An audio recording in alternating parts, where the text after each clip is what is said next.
इसके अलावा sir, last session में हमने बात करी थी इस काउंटर के बारे में, टीसीआई एक्सप्रेस पर। आज अगर हम देखें, ये ऑलमोस्ट 2.5% नीचे है, 567 के भाव पर। थोड़े से घबरा गए हैं, ये कह रहे हैं कि होल्ड करना चाहिए या फिर सेल करके निकल जाए। देखिए, होल्ड करने की सलाह है। और आई थिंक ये कंपनी शायद लॉजिस्टिक या पैकेजिंग में डील करती है, टीसीआई एक्सप्रेस। और अभी हम देख रहे हैं कि इन सेक्टर्स में थोड़ा सा बज बना हुआ है, थोड़ा सा मूवमेंट हम्म। नजर आ रहा है। तो हमारा तो व्यू पॉजिटिव है और हमें लगता है कि ये स्टॉक और भी आगे तेजी दिखा सकता है। तो अभी होल्ड करने की हम्म। सलाह है। आपको स्टॉप लॉस लेना है 545 का, छोटा सा एसएल है यहाँ से 3 साढ़े 3% नीचे का। 545 हम्म। के एसएल से आप होल्ड करके चलिए। और रैली में ये काउंटर 620 तक के अपसाइड मूव दिखा सकता है, बने रहने की सलाह है। ठीक है सर, इसके अलावा एक काउंटर निकल करके आया है हिडलबर्ग, HEIDELBERG। 157 की प्राइस पर चल रहा है। इन्होंने खरीदारी की है 190 के भाव पर। कह रही है कि इनका नजरिया जो है सर, लॉन्ग टर्म इन्वेस्टमेंट के अकॉर्डिंग है। तो क्या ये स्टॉक बेहतर है? नहीं, देखिए, ये स्टॉक स्टॉक लॉन्ग टर्म के लिए बेहतर नहीं है। बेहतर लॉन्ग टर्म के लिए ग्रासिम इंडस्ट्रीज है, अल्ट्राटेक हम्म। सीमेंट है। देखिए, मैं आप अगर लॉन्ग टर्म का जहां वर्ड यूज करेंगे वहां पर मैं कभी भी हिचकिचाऊंगा नहीं दिग्गज कंपनीज के नाम लेने में। और हम हमेशा एक ही चीज बोलते हैं, क्वालिटी स्टॉक्स में आप पैसा डालेंगे, हो सकता है 1% 2% 5% कम बनेगा, बट सुकून से आपको हम्म। नींद आएगी और कहीं भी किसी भी तरह का कोई टेंशन नहीं रहेगा। सो व्यू हम्म। इन स्टॉक्स में पॉजिटिव है। आप इवन मैं बात करूंगा, ग्रासिम इंडस्ट्रीज, अल्ट्राटेक सीमेंट, इन स्टॉक्स में आप पैसा डालिए, अच्छा रिटर्न हम्म। आप बन सकता है। और हेडलबर्ग में नहीं, ट्रेडिंग अपॉर्चुनिटी आप ढूंढ सकते हैं। कंपनी खराब नहीं है, मैं ये नहीं कहता कि कंपनी में कुछ प्रॉब्लम है, बट हम्म। ग्रासिम और अल्ट्राटेक पे ज्यादा कॉन्फिडेंस है। चलिए ठीक है। इसके अलावा पीयूष अग्रवाल जी का सवाल कोचिन शिपयार्ड को लेकर के आया है। कह रहे हैं कि सर, आपकी कॉल थी कोचिन शिपयार्ड को लेकर के, लेकिन वो स्टॉक चल नहीं रहा है, तो उसमें कुछ अपडेट आपकी तरफ से? नहीं, व्यू पॉजिटिव है और बने रहने की सलाह है। 1401, 1402, 1400 इसी लेवल पे हमने रिकमेंड किया था और वहीं घूम रहा है, तो आपको टेंशन वाली हम्म। बात नहीं है। 4 दिन 5 दिन जा चुके हैं, बट स्टिल व्यू पॉजिटिव है। और कोई बड़ी बात नहीं, ये ऐसी क्वालिटी स्टॉक्स हैं, एक ही दिन में 5 5 7 7 10 10% चलती हैं। और हमने हम्म। देखा भी है, एचएल जैसा काउंटर, बीएल जैसा काउंटर, इवन अपोलो माइक्रो, ये इतनी अच्छी रैली दिखाते हैं। तो डिफेंस वाली ही ये कंपनी है, तो चल सकती है, किसी भी दिन कोई बड़ा सर्ज आ सकता है। तो आपको बने रहना है। 1372, 1372 का एसएल हमने बताया था, तो इसी एसएल हम्म। से होल्ड करके आपको चलना है। चलिए ठीक है। 1372 का स्टॉप लॉस आपको सजेस्ट किया गया है इसमें, ठीक है। इसके अलावा एक आखिरी सवाल यहाँ पर ले लेते हैं, E2E को लेकर के। 375 की सर इनकी बाइंग है। इनका सवाल ये है कि अगर और ऐड करना हो तो किस लेवल पर करना चाहिए? करंट लेवल से कर सकते हैं, अ, या आपका सजेशन कुछ और? देखिए, कंपनी में कोई दिक्कत नहीं है, चार्ट्स पर कोई खराबी नहीं है। और मैं एक हम्म। ही चीज बोलूंगा, 370 तक बाइंग जोन है, 370 रुपए तक। हम्म। अब ये इनके ऊपर डिपेंड करता है, यहाँ खरीदेंगे 400 पर, खरीदेंगे 405 पर, खरीदेंगे तीन सौ हम्म। पचानवे पर खरीदेंगे।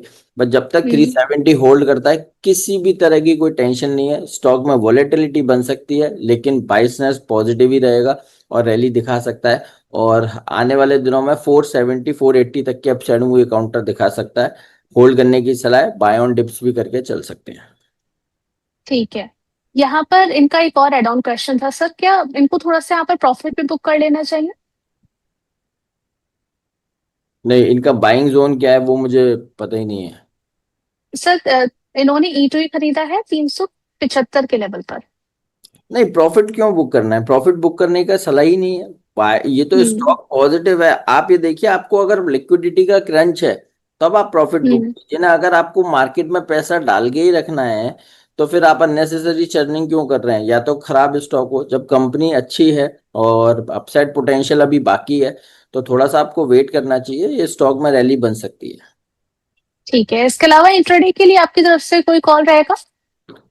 नहीं मैम, आज तो सुबह से मैंने अपने प्रीमियम क्लाइंट्स को ही आज इंट्राडे कोई कॉल नहीं दिया, तो अभी तो मैं कुछ नहीं शेयर कर पाऊंगा। बट यस, क्वालिटी एक स्टॉक है जहां पर इन्वेस्टमेंट कॉल है, और जी। उसको मुझे लगता है शेयर करना चाहिए, जिसका नाम है अमर राजा बैटरी। जो पहले बैटरी हम्म। हुआ करता था, अब एनर्जी है। तो and mobility limited, Amara Raja energy and mobility limited, hmm. Buy and hold करने की सलाह है। बहुत अच्छा ब्रेकआउट चार्ट पर हुआ है। और आप देखिए, जहाँ ईवी का जिक्र हो रहा है, बैटरीज की जहाँ पर बात की जाती है, हम्म। तो इन स्टॉक्स में तो रैली बनना लाजमी है। और थोड़ा सा लंबे नजरिए से आप पोजीशन बना के चलेंगे, मतलब हमारे पर्सनली हमें लगता है कि 1100 रुपये तक के अपसाइड मूव ये अमर राजा एनर्जी एंड मोबिलिटी में देखने को मिल सकते हैं। और डिस्क्लेमर भी है, ये स्टॉक हमने अपने प्रीमियम क्लाइंट्स को इन्वेस्टमेंट कॉल के तौर पर ही दिया हुआ है। ऐसा नहीं है 1 दिन 2 दिन 5 दिन का कॉल है। तो 2 3 4 महीने के नजरिए से बाय रिकमेंडेशन दिया हुआ है, हो सकता है वहां पर पोजीशन हो। चलिए ठीक है, तो अमर राजा एनर्जी एंड मोबिलिटी को एक इन्वेस्टमेंट के तौर पर देखने की सलाह मदद सर की तरफ से दी गई है। 925 के भाव पर चल रहा है, 2.02% की अपसाइड के साथ में। ठीक है, एक तो नाम निकल करके आया। इसके अलावा जरा लूजर्स की लिस्ट भी ले आइए, एक क्विक व्यू उस पर भी ले लेते हैं। कौन कौन से ऐसे शेयर्स रहेंगे जहां पर बने रहना है या फिर एग्जिट कर लेना है। मदद सर आज अपने फ्रेम से काफी एग्जिट होते हुए जा रही है, ये बड़ी समस्या हो गई आज। चलिए ठीक है, लिस्ट लेकर के आइएगा जरा लूजर्स की, उस पर जरा जांचते हैं कहाँ पर बने रहना है, कहाँ से निकलना है। ठीक है, तो यहाँ पर जो है हम आज के अगर सेशन में देखें, एक्सिस बैंक आज गिरावट के साथ कामकाज करता हुआ नजर आ रहा है। एचडीएफसी बैंक पर हमने बातचीत कर ली है। कोटक बैंक के नतीजे भी निकल करके आए। इंडिगो में दबाव देखने को मिला, ट्रेंड के बारे में हमने बात करी, उसी का असर कहीं ना कहीं इस पर नजर आ रहा है। इसके अलावा मारुति में भी आज गिरावट है 1.29% की। सर इसमें अगर हम बात करें एक्सिस बैंक की, जो नतीजे निकल करके आए हैं उसके बाद जो गिरावट बन रही है, क्या पैनिक होना चाहिए? बिल्कुल नहीं। देखिए, इन स्टॉक्स में पैनिक होने का कोई रीजन नहीं है। आप हमने पहले भी देखा है ये इस तरह के स्टॉक्स रिजल्ट के बाद करेक्शन दिखाई है। बट आप देखिए, एक दिन की करेक्शन 2% 5% 7% का, फिर उसके बाद पूरे क्वार्टर ये काउंटर्स आउट परफॉर्मेंस देते हैं। और यहाँ पर आप हम्म। देखिए, इन स्टॉक्स की वजह से बैंक निफ्टी में आज करेक्शन बना है। तो अब यहाँ से जैसी ये चीजें सेटल्ड होंगी, यहाँ से अपसाइड मूव बनेगा, बैंक निफ्टी में भी बनेगा और इन स्टॉक्स में भी बनेगा। देखिए, रिजल्ट में बहुत सारी चीजें होती हैं, केवल एक वो नंबर्स हमें देखने को मिलते हैं, बट अंदर क्या एक्टिविटी देखने को मिली है, क्या हुआ है इस पूरे क्वार्टर में, तो वो सारी चीजें इम्पैक्ट करती हैं आने वाला। अब क्वार्टर पे किस तरह का आपका आपका स्टेटमेंट निकल कर आ रहा है, वो सारी चीजें मैटर करती हैं। तो ऐसा नहीं है, कुछ खराब नहीं हुआ है।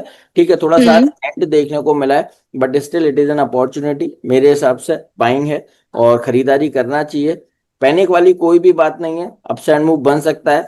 और मैं स्टॉप लॉस सजेस्ट करूंगा 1220 का, 1220 के एसएल से बाय एंड होल्ड करने की सलाह है। बाउंस बैक में फिर से 1360 1380 के लेवल्स बन सकते हैं।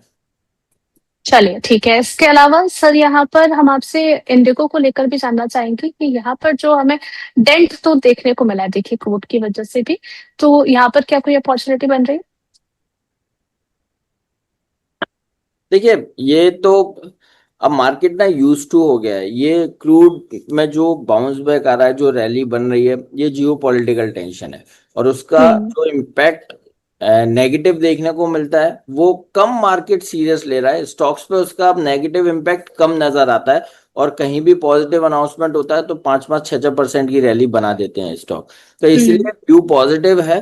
और जब तक ये 5000 के लेवल को होल्ड कर रहा है, तब तक व्यू पॉजिटिव है। बाय ऑन डिप्स करने की सलाह है। 55 5700 तक के अपसाइड मूव इंडिगो में नजर आते हैं, बाय ऑन डिप्स करके चल सकते हैं। चलिए ठीक है।